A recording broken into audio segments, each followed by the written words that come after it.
আলামিনের হাবিব জনাব মুহাম্মদুর রাসূলুল্লাহ সাল্লাল্লাহু আলাইহি ওয়াসাল্লাম বলেছেন, কিয়ামতের ময়দানে আল্লাহর কসম করে বলছি, সেদিন জাহান্নামীদের ভীষণ কষ্ট হবে আর জান্নাতীদের জন্য অত্যন্ত আসান হবে, অবস্থাটা খুবই আরামের হবে।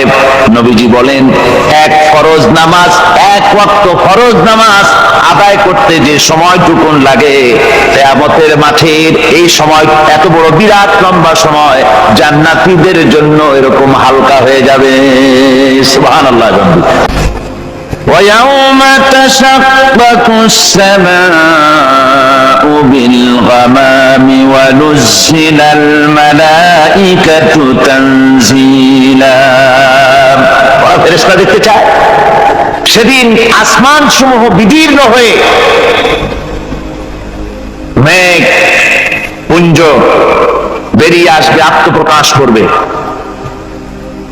তার ভেতর থেকে ফেরেশতারা ক্রমাগত নাজিল হতে থাকবে।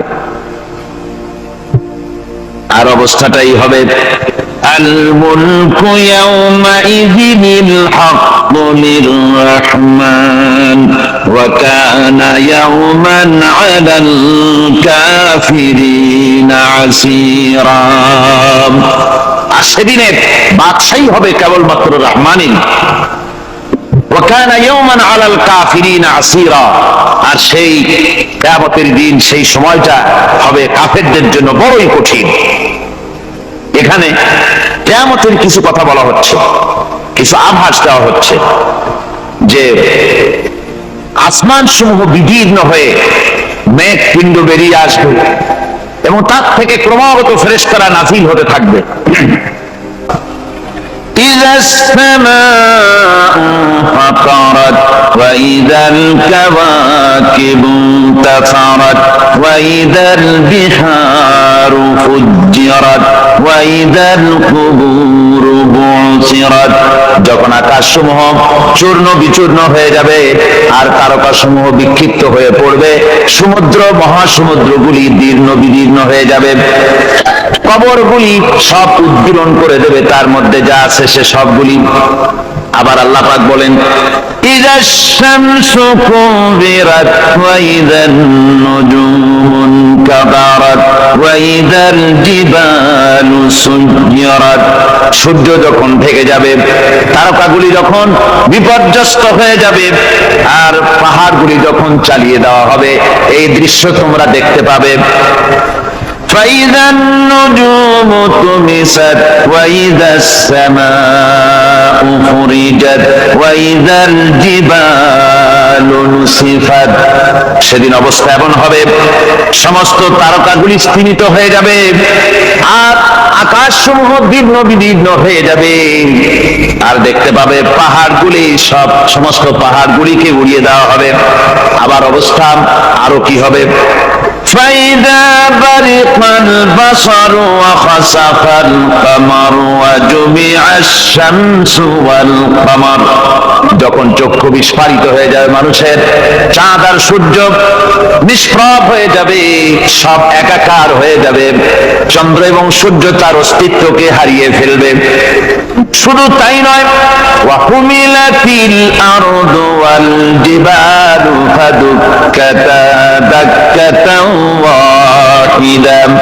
জমিন ও পাহাড়গুলির মধ্যে সংঘর্ষ লাগিয়ে দেওয়া হবে আর তা এক ধাক্কায় জমিন এবং সমস্ত পাহাড়গুলি চূর্ণ বিচূর্ণ হয়ে যাবে। সুবহানাল্লাহি ওয়া বিহামদিহি। আল্লাহ রাব্বুল আলামিন বলছেন, এইভাবে করে কিয়ামতের দৃশ্য, বিভীষিকাময় দৃশ্য তোমরা দেখতে পাবে। আর সেদিনের রাজত্বটা কার হবে? আল মুলকু ইয়াওমাইযিনিল হাক্কু লির-রাহমান। সেদিনের রাজত্ব হবে কেবলমাত্র রহমানের। অর্থাৎ যেসব কৃত্রিম বাদশাহী দেখে তোমাদের চোখে ধাঁধা লেগে গিয়েছে, তোমাদেরকে দুনিয়ার বাদশাহী দেখে তোমরা ধোঁকায় পড়ে গিয়েছো, এসব বাদশাহী কিছুই টিকবে না সেদিন। সেদিন শুধু বাদশাহী থাকবে একমাত্র আল্লাহ পাকের। কার থাকবে বাদশাহী? যারা বলেন কার? আল্লাহ রাব্বুল আলামিন। আল্লাহ রাব্বুল আলামিন বলছেন, এইভাবে করে কিয়ামতের দৃশ্য তোমরা দেখতে পাবে। আর সেদিনের রাজত্বটা কার হবে? আল মুলকু ইয়াওমাইযিনিল হাক্কু লির-রাহমান। সেদিনের রাজত্ব হবে কেবলমাত্র রহমানের। অর্থাৎ যেসব কৃত্রিম বাদশাহী দেখে তোমাদেরকে দুনিয়ার বাদশাহী দেখে তোমরা ধোঁকায় পড়ে গিয়েছো, এসব বাদশাহী কিছুই টিকবে না সেদিন। সেদিন শুধু বাদশাহী থাকবে একমাত্র আল্লাহ পাকের। কার থাকবে বাদশাহী? যারা বলেন কার? আল্লাহ রাব্বুল আলামিন। যখন কিছুই থাকবে না, ঘোষণা করবেন লিমানিল মুলকুল ইয়াউম লিল্লাহিল ওয়াহিদুল কাহ্হার। আজকে কার রাজত্ব? চারিদিক থেকে আওয়াজ আসতে থাকবে, পরাক্রমশালী আল্লাহ রাব্বুল আলামিনের রাজত্ব আর কারো নয়। হাদিস শরীফে এসেছে, বুখারী মুসলিম শরীফের হাদিসে এসেছে, আল্লাহর নবী বলেন আল্লাহ রাব্বুল আলামিন তখন তার এক হাতে আকাশ মণ্ডলীকে ধারণ করবেন, আর এক হাতে জমিনকে ধারণ করবেন। আকাশ মণ্ডলী এক হাতে, জমিন এক হাতে। এভাবে আল্লাহ রাব্বুল আলামিন বলবেন আইনাল জাব্বারুন আইনাল মুতাকাব্বিরুন। কোথায় সেই স্বৈরাচারীরা? কোথায় সেই দুর্বীরিত অহংকারী স্বৈরাচার যারা আমার জমিনের উপরে, আমার মানুষের উপরে রাজত্ব চালিয়েছে? তারা আজকে কোথায়? কোথায় সেই অহংকারীরা? আল্লাহ পাক সেদিন যে বলবেন, সেদিন তো বলবেন, কিন্তু দুনিয়ার মাঝেও স্বৈরাচার যারা, অহংকারী যারা, তাদের শাস্তি পৃথিবীর বুকেও দেন, আর সেদিন তো দিবেনই। কত স্বৈরাচার আমরা দেখলাম, কত অহংকারী দেখলাম, যাদের তর্জনী হেননে লক্ষ কোটি কোটি মানুষ উঠতো আর বসতো। তাদের জিল্লাতির সঙ্গে আল্লাহ রাব্বুল আলামিন কতজনকে বিদায় করে দিলেন। ফুলের মালা নিয়ে কুলাতে পারে নাই, পা থেকে শুরু করে গলা পর্যন্ত ফুলের মালা দিয়া ডুবাই দিল ভক্তরা। আবার আল্লাহ রাব্বুল আলামিন এমন শাস্তি দিলেন, ফুলের মালার পরিবর্তে জুতার মালা নিয়ে জেলের মধ্যে ঢুকাইয়া দিলেন। ঠিক কিনা গান? অহংকারী আর স্বৈরাচার যারা হয়, আল্লাহ পাক এভাবে তাদের দৃষ্টান্ত দেখিয়ে দেন। আমরা কত দেখলাম, 9 বছরের রাজা 10 বছরের সাজা। পৃথিবীর বুকে যারা অহংকার করে, যারা স্বৈরাচার হয়, আল্লাহর আইনকে যারা বৃদ্ধঙ্গুষ্টি প্রদর্শন করে, আল্লাহ পাক তাদের জমিনেও দেখান। এখানে চূড়ান্ত ফয়সালা আল্লাহ করেন না, আসল ফয়সালার জায়গা তো আছেই, তবে এখানে নমুনা দেখায় দেন। কিন্তু মুশকিল হচ্ছে, ইতিহাসের সবচাইতে বড় শিক্ষা হলো ইতিহাস থেকে মানুষেরা শিক্ষা গ্রহণ করে না। একজনে যে কাম করে বিপদে পড়ে, আর একজন এসে আবার সেই পথেই অগ্রসর হয়, নিশ্চিত মৃত্যুর পথে। আমার বন্ধুগণ, আল্লাহ পাক বলছেন সেই দিন আমার রাজত্ব হবে, আর কারো রাজত্ব হবে না। ওয়া কানা ইয়াওমান আলাল কাফিরিনা আসীরা।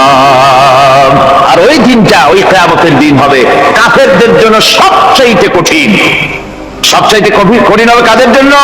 কাফেরদের জন্য। কাফের কারা?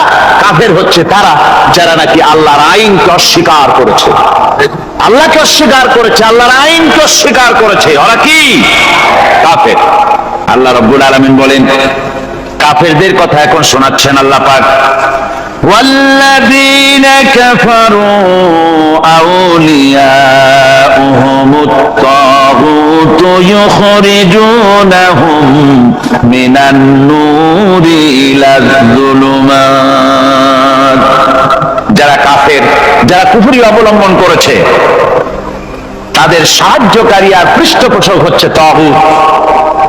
তাগুত বলা হয় সেই শক্তিকে যে শক্তি শুধু নিজেই আল্লাহর আইন অমান্য করে বসে থাকে না, বরং অন্যদেরকেও আল্লাহর আইন অমান্য করতে বাধ্য করে। ওদেরকে আরবিতে কি বলা হয়? তাগুত বলা হয়।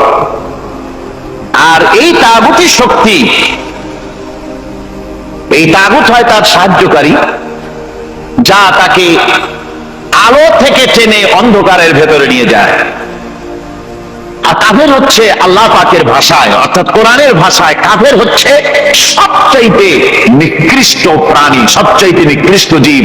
মহাসত্যকে যারা অস্বীকার করেছে, যারা আল্লাহকে মানে না, যারা আল্লাহ কোরআনকে মানে না, যারা ইসলামকে স্বীকার করে না, তারা সবচাইতে নিকৃষ্ট প্রাণী। আল্লাহ রাব্বুল আলামিন বলেন, ইন্না শাররাদ দাওয়াবি ইনদাল্লাহিল্লাযীনা কাফারু ফাহুম লা ইউমিনুন।